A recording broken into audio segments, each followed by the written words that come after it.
Hello everyone. तो आज मैं आपको बताने जा रहा हूँ कि नीट में कैसे अच्छे स्कोर करें। स्पेशली बायो में आज बात करने जा रहा हूँ। मैंने फिज़िक्स में बता रखा है कुछ स्ट्रेटजी और केमिस्ट्री में भी। आज मैं बायो में बात करने जा रहा हूँ कि कौन कौन से ऐसे इंपॉर्टेंट टॉपिक है जिसको टच करने पर मैक्सिमम गेन किया जा सकता है। तो पहले बात करें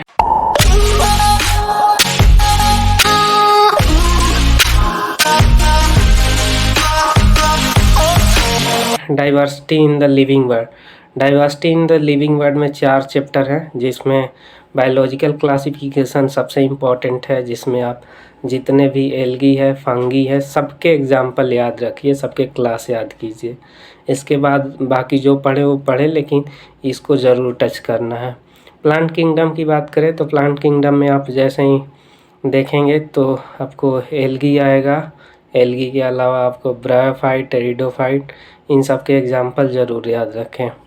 एनिमल किंगडम की बात करें तो एनिमल किंगडम में कुछ भी नहीं छोड़ना है, सारे एग्जाम्पल इम्पॉर्टेंट है, सारे हेडिंग, सब कुछ, सारे एनिमल के फीचर, सैलिएंट फीचर जितने हैं, एग्जाम्पल जितने हैं, सब कुछ इम्पॉर्टेंट है, कुछ भी नहीं छोड़ना है। इसको पूरा टच कीजिए। सेकेंड यूनिट में आते हैं organisation in plant and animal. तो इसकी हम बात करें तो फ्लावरिंग प्लांट मॉर्फोलॉजी में बात करें तो फ्लावरिंग प्लांट में जितने उनके फीचर हैं, जैसे सिमेट्री क्या है, सिमेट्री के अलावा आपको फ्लावरिंग पैटर्न जो भी है उसको देखना होगा।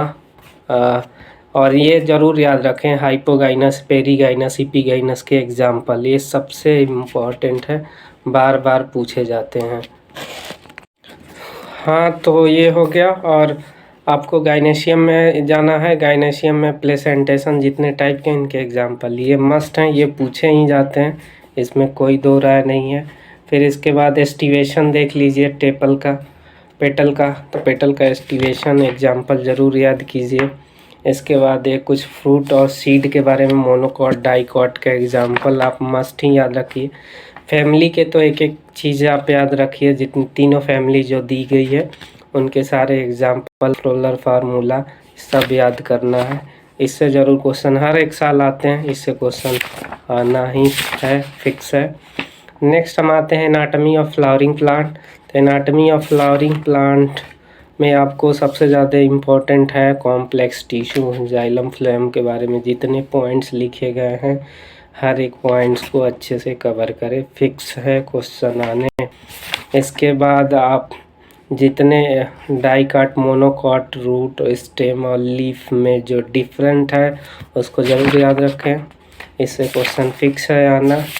सेकेंडरी ग्रोथ का मैकेनिज़्म याद रखें, हार्ट रूट, सैपरूट में डिफरेंस आपको पता होना चाहिए। कॉरकैम्बियम क्या होता है, उसके कितने नेम होते हैं, ये फिक्स है।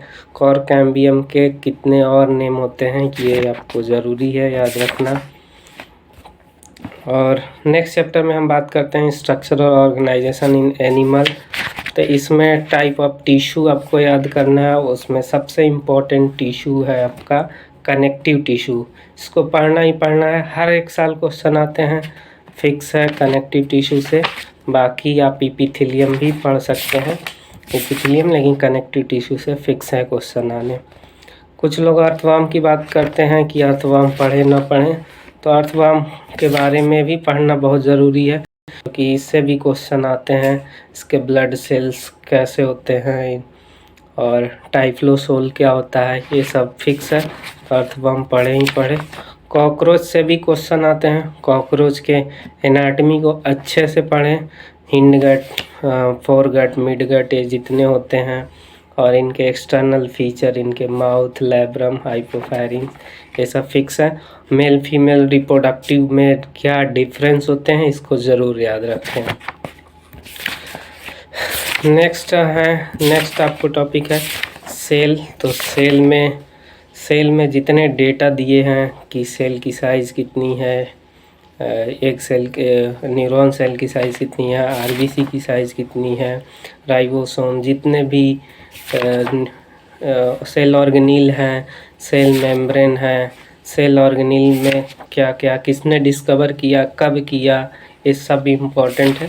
तो सेल में तो सारे हर एक पॉइंट आपको रट जाना, उसमें कुछ छोड़ने की ज़रूरत नहीं है। नेक्स्ट आते हैं बायोमॉलिक्यूल। तो बायोमॉलिक्यूल में आप सबसे ज़रूरी है आप सेकेंडरी मेटाबोलाइट्स का एग्जाम्पल याद रखिए। इससे क्वेश्चन हर एक साल आते हैं, फिक्स है, आपको याद ही करना है। और सेकेंड क्वेश्चन जो आते हैं एवरेज कंपोजिशन ऑफ सेल, इनके एवरेज कंपोजिशन यानी वाटर कितना परसेंट होता है, प्रोटीन कार्बोहाइड्रेट सीक्वेंस में, ये आना तय है, फिक्स है। इसके बाद सेल में कौन कौन सी प्रोटीन्स होती हैं, उनके क्या वर्क होते हैं, ये सब फिक्स है। एंजाइम तो उससे भी ज़्यादा इम्पोर्टेंट है, एंजाइम से हर साल क्वेश्चन पूछते हैं। एंजाइम के work, function, example, type of enzyme और इनके ग्राफ को बहुत अच्छे से देखें। एक्टिवेशन एनर्जी के जो ग्राफ बने हुए हैं ये सब बहुत केयर देखें। कोफैक्टर को फिक्स है देखना, कोफैक्टर से हर एक साल क्वेश्चन आते हैं, तो इस पर ज़रूर ध्यान दें।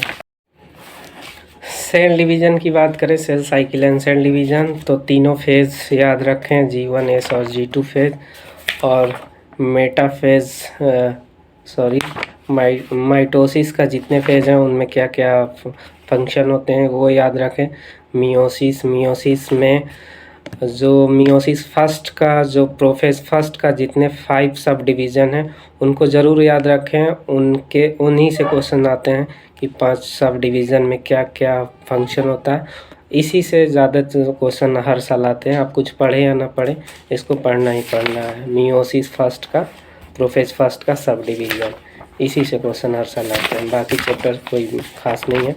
नेक्स्ट है transport in plant. Transport in plant में आपको जितने टाइप के ट्रांसपोर्ट होते हैं, जैसे डिफ्यूज़न, फैसिलिटेटेड डिफ्यूज़न, उसको पता कर लें। एक इसमें एक बना हुआ है टेबल जिसमें transport, saturation, uphill, transport require ATP, ये simple diffusion, facilitated diffusion, additive diffusion में डिफरेंस क्या होता है, इस कॉलम को ज़रूर याद रखें। इसके बाद वाटर पोटेंशियल का फार्मूला ज़रूर याद रखें क्या होता है, ये फिक्स है आना। इसके बाद इमिशन क्या होता है, फिर मैकेनिज़्म है कि प्लांट कैसे ऑब्जर्व करते हैं, जिसमें सिम प्लांट और सिम प्लास्टिक और एक नेक्स्ट है एपोप्लास्ट, इन दोनों में डिफरेंस ज़रूर याद रखें, इनसे क्वेश्चन आते हैं। इसके बाद ट्रांसपीरेशन से क्वेश्चन आते हैं, और इसमें और एक है नेक्स्ट है मास फ्लो हाइपोथेसिस, इससे भी क्वेश्चन आते हैं, इनको देख लें। नेक्स्ट है मिनरल न्यूट्रिशन। तो मिनरल न्यूट्रिशन से एक क्वेश्चन ज़रूर आता है कि क्राइटेरिया क्या है इसेंशियलिटी होने का, इसको याद रखें। और जितने भी न्यूट्रिएंट हैं उनके फंक्शन वो किस फॉर्म में पाए जाते हैं ये रट ही लीजिए, क्योंकि इससे क्वेश्चन हर साल आते हैं, कोई ऐसा ईयर नहीं होता। टॉक्सिसिटी आपको याद रखना होगा, इसका एग्जाम्पल क्या होता है। नेक्स्ट हम देखें तो नाइट्रोजन है। नाइट्रोजन साइकिल में आपको जितने भी बैक्टीरिया हैं, नाइट्रिफिकेशन, कीमो ऑटोट्रोफ और बायोलॉजिकल फिक्सेशन का मैकेनिज़्म में एक रिएक्शन दिया हुआ है। रिएक्शन में आपको दिखाया गया है कैसे अमोनिया का फॉर्मेशन होता है। फिर सेकेंड है ट्रांसएमिनेशन रिएक्शन, ये दोनों ज़रूर याद रखें, इससे हर साल क्वेश्चन आता है। नेक्स्ट हम आते हैं फोटोसिंथेसिस पर। तो फोटोसिंथेसिस में जितने एक्सपेरिमेंट हुए हैं, कब किसने क्या किया था, इसको ज़रूर याद रखें। फोटो सिस्टम फर्स्ट सेकंड में क्या होता है, ग्राफ क्या है, इसको याद रखें। फिर इसके बाद आपको साइक्लिक नॉन साइक्लिक फोटोफॉस्फोरिलेशन में डिफरेंस पता होना चाहिए। इसके बाद आपको केल्विन साइकिल का सारे स्टेप, किस में ATP यूज़ होता है, किस में नहीं होता है, NADPH जो होता है, C4C3 में डिफरेंस पता होना चाहिए। इसके बाद आपको फोटो रिस्पिरेशन का भी पता होना चाहिए, ज़रूर आता है। और नेक्स्ट है फैक्टर अफेक्टिंग, इसको भी आपको देखना है कि ये भी इम्पोर्टेंट है। नेक्स्ट आपका आता है, नेक्स्ट चैप्टर है रिस्पिरेशन। तो रिस्पिरेशन में आपको देखना है, सबसे इम्पोर्टेंट है ग्लाइकोलिसिस का स्टेप, क्योंकि आजकल क्वेश्चन स्टेप से बन रहे हैं, पहले नहीं आते थे लेकिन अब स्टेप से भी क्वेश्चन आने लगे हैं। किस स्टेप में ATP बनती है, तो इसको देखना बहुत ज़रूरी है क्वेश्चन गलत नहीं होंगे। फर्मेंटेशन के आपको रिएक्शन देखना होगा, इसके बाद एरोबिक रिस्पिरेशन और ETS के बारे में डिटेल पढ़ना होगा, ये सारी चीज़ें। और इसके अलावा आपको रिस्पिरेशन कोटेंट देखना है। नेक्स्ट है प्लांट ग्रोथ एंड डेवलपमेंट। तो इसमें सबसे इम्पोर्टेंट है 5 प्लांट हार्मोन, उनके डिस्कवरर कौन थे और उनके फंक्शन क्या है, ये आपको एक एक पॉइंट रट जाइए, एक भी मत छोड़िए, सबसे इम्पोर्टेंट है। फिजियोलॉजी की बात करें तो फिजियोलॉजी तो आप हर एक चीज़ पढ़ जाइए, फिजियोलॉजी में कोई इशू नहीं है, क्या इम्पोर्टेंट है क्या नहीं, उसको तो जानना ही चाहिए, हर एक किसी को जानना चाहिए।